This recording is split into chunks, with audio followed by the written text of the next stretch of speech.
ఈ నెల 10వ తేదీ సాయంత్రం 4 గంటలకి నరేంద్ర మోడీ గారు తెలంగాణ రాష్ట్రానికి రాబోతా ఉన్నారు. సో ఇదే అంశం గురించి తెలంగాణ శ్యామ్ గారితో మనం మాట్లాడదాం.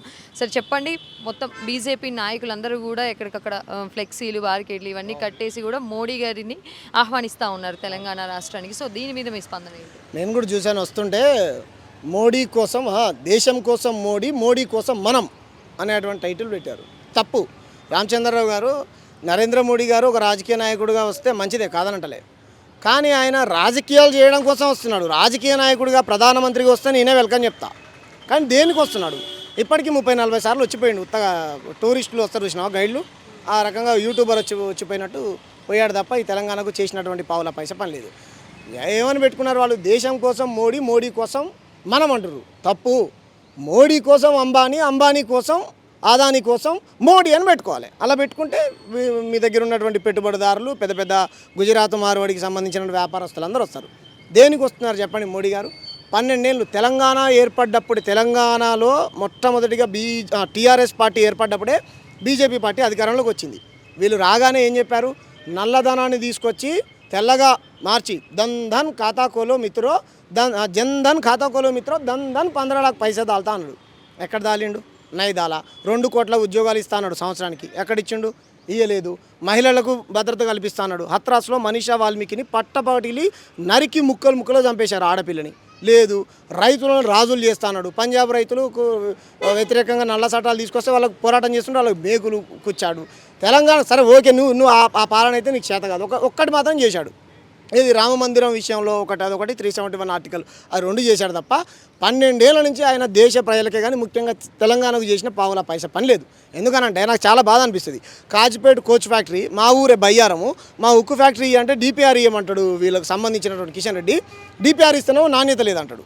ముందేమో డిపిఆర్ ఇవ్వమంటాడు, ఇచ్చిన తర్వాత నాణ్యత లేదంటాడు. వేరే దగ్గర ఎట్లుంటుందండి? ఇదే ప్రాజెక్ట్ అక్కడ తీసుకొని పోతే అక్కడే నాణ్యత ఎట్లుంటుంది? కాజిపేట కోచ్ ఫ్యాక్టరీ ఇయ్యరు మీరు, బయ్యారం ఉక్కు ఫ్యాక్టరీ ఇయ్యరు, నవోదయ పాఠశాలలు ఇయ్యరు, మా గిరిజన యూనివర్సిటీ ఇయ్యరు, మెడికల్ కాలేజీలు ఇయ్యరు. మీరు పోనీ మీకు నిజంగా ఏమైనా ప్రేమ ఉంటే మా జాతరకు కుంభమేళకు కేటాయించినట్టు మా సమ్మక్క సారక్క జాతరకి ఏమైనా కోట్ల రూపాయలు ఇస్తారంటే అవి కూడా ఇయ్యరు. మీరు దేనికి వస్తారు చెప్పండి? మీరు మహిళలకు వ్యతిరేకం, ఎస్సీలకు వ్యతిరేకం, రాజ్యాంగానికి వ్యతిరేకం, బీసీలకు వ్యతిరేకం. మహిళలకు వ్యతిరేకం ఎక్కడన్నా? ఇప్పుడు 33% రిజర్వేషన్కి ప్రతిపక్షాలు ఒప్పుకోవడం లేదని చెప్పేసి మోడీ గారు చెప్తున్నారు, కానీ ఆయన వ్యతిరేకం కాదట కదా. అదొక 33% మహిళా రిజర్వేషన్స్ బిల్లు వీళ్ళు కాదమ్మా, అంతకుముందే పాస్ అయింది. దాన్ని డీలిమిటేషన్కు ముడిపెట్టి మహిళలకు వ్యతిరేకం అని ప్రతిపక్షాల మీద బురద జల్లే ప్రయత్నం చేశాడు తప్ప, అలా అనుకుంటే కనుక మరి కేరళలో ఎట్లా గెలిపించారు మహిళలు? తమిళనాడులో ఎట్లా గెలిపించారు మహిళలు? చెప్పండి. ఈ కట్టుకథలన్నీ చెప్పకండి నరేంద్ర మోడీ గారు కానీ బీజేపీ నాయకులు కానీ.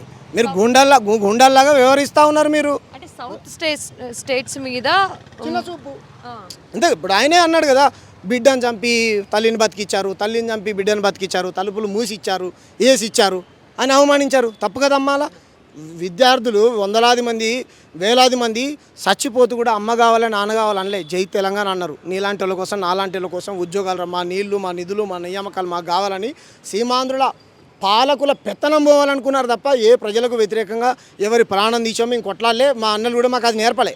వాళ్ళ పోరాటాన్ని స్ఫూర్తిగా తీసుకొని మా నేల కోసం మేము పనిచేస్తున్నాం. ఎవరండి ఎక్కడెక్కడి నుంచి వచ్చినాడో గుజరాతోడు మార్వాడోళ్ళు ఇక్కడ ముఖ్యం ఎమ్మెల్యేలు అవుతారు, ఎంపీలు అవుతారు, సర్పంచ్లు అవుతారు, కార్పొరేటర్లు అవుతారు. మా బిడ్డలు కావద్దా? కంపెనీలు పెట్టుకుంటారు మీరు, రూపాయికే మీకు అగ్రిమెంట్లు చేసి సంవత్సరాల తరబడి భూములు కేటాయిస్తారు. భూమి లేనటువంటి వ్యక్తులు ఉన్నారు. ఏం చేశారు? తెలంగాణ నుంచి ఏ పారిశ్రామికవేత్త ఉన్నాడు చెప్పండి అమ్మా? కేంద్ర ప్రభుత్వం చేసింది చెప్పు. ఎవరిని చేయలే. మీకు ఏ రాష్ట్రంలో మీకు ఆధారం ఉంది చెప్పు? అంత పెద్ద తమిళనాడు రాష్ట్రం, గుళ్ళు, దేవుళ్ళు, గుళ్ళు, శివాలయాలు అక్కడనే ఉన్నాయి. అరుణాచలం అని కూడా మనం మాట్లాడుకుంటాం. దగ్గర 8 మంది ఎంపీలను బీజేపీ తరఫున తెలంగాణ రాష్ట్రం తరఫున అందించారు. అదే సౌత్ ఇండియాలో ఇంత పెద్ద ఇన్ని రాష్ట్రాలు ఉన్నాయి. అంత పెద్ద రాష్ట్రంలో అన్ని పార్టీలతో పోటీ చేసినావు. తమిళనాడులో మా పార్టీకి వచ్చిన సీట్లు కూడా రాలే మీకు. లింగం అని ఒక సీట్ వచ్చింది. 10 పార్టీలతో పొత్తు పెట్టుకుంటే 900 మెజారిటీతో గెలిచారు మీరు.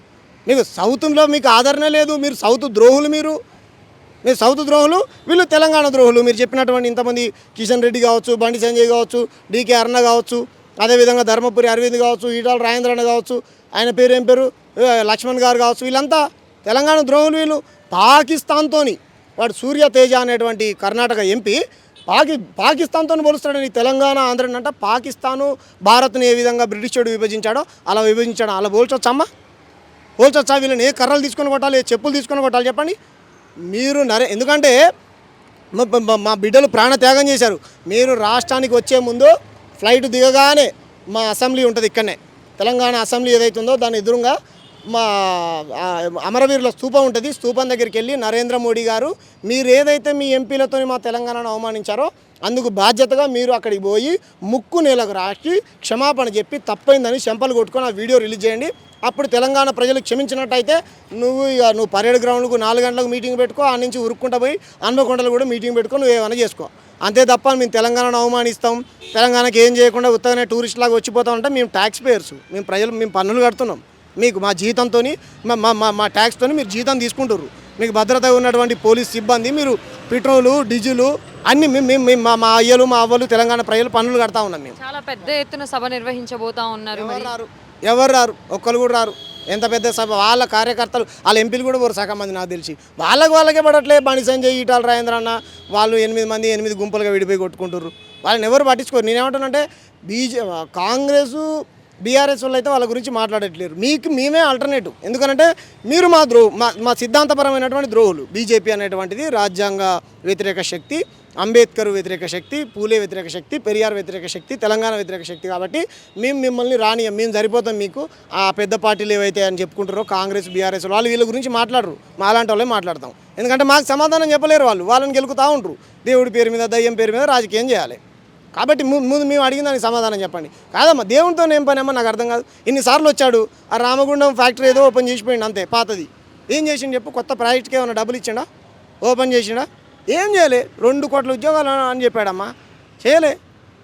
నల్లధనాన్ని తెల్లరే నువ్వు డబ్బులు మార్చితే 100 మంది 1000 రూపాయలు 2000 మార్చుకోలేక ఆత్మహత్యలు చేసుకొని చచ్చిపోయారు ప్రజలు. తెల్లారి నువ్వు నీ ఇష్టం వచ్చినట్టు లాక్డౌన్ అని చెప్తే 100,000 మంది ఈఎంఐలు కట్టలేక ఉద్యోగాలు చేసుకోకుండా ఇంట్లో పండుకొని అప్పులు చేసారు. వీటన్నిటికీ బాధ్యత వహించవు నువ్వు. 100 వీళ్ళ శాంతాడంత మోసాలునే చెప్తే. కాబట్టి నరేంద్ర మోడీ గారు మీరు క్షమాపణ చెప్పండి.